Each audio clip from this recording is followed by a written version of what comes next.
La foi, c'est de troubler ces troubles comme Jésus a parlé à la tempête. C'est Goliath qui a révélé David. Donc l'abondance de nos problèmes révèle que Dieu est avec nous.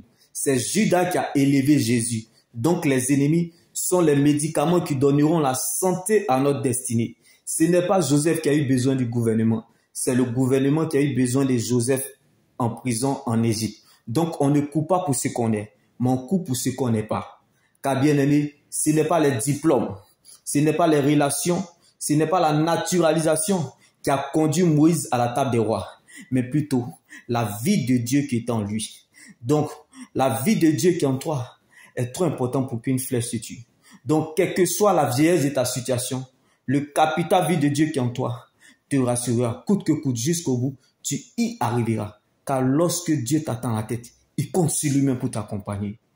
Donc, si c'est à cause de toi, tu perdras la bataille. Mais à cause de Dieu, tu gagneras le combat.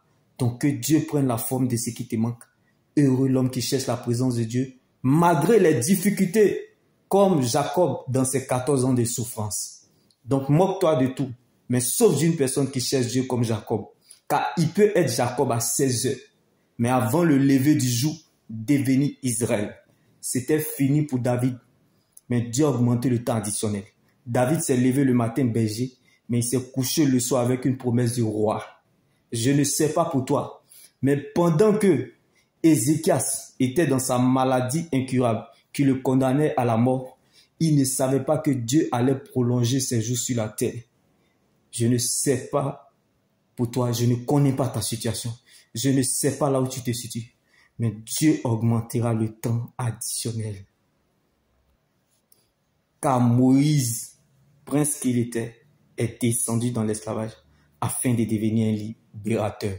Donc tu peux perdre ce que tu as, car la vie est ce que nous pensons. Mais tu ne peux pas perdre ce que tu es, car l'éternité est ce que Dieu pense de nous. Donc ce n'est pas la joie du moment qui compte pour Dieu, mais plutôt la finalité de son plan qu'il a déjà établi pour notre vie. Donc Dieu te fera toujours apprécier ce que tu es. Donc tu es ce que tu deviendras et non ce que tu traverses. C'est parce que tu ne sais pas qui tu es. Sinon, tu allais voir ce problème différemment en ta faveur.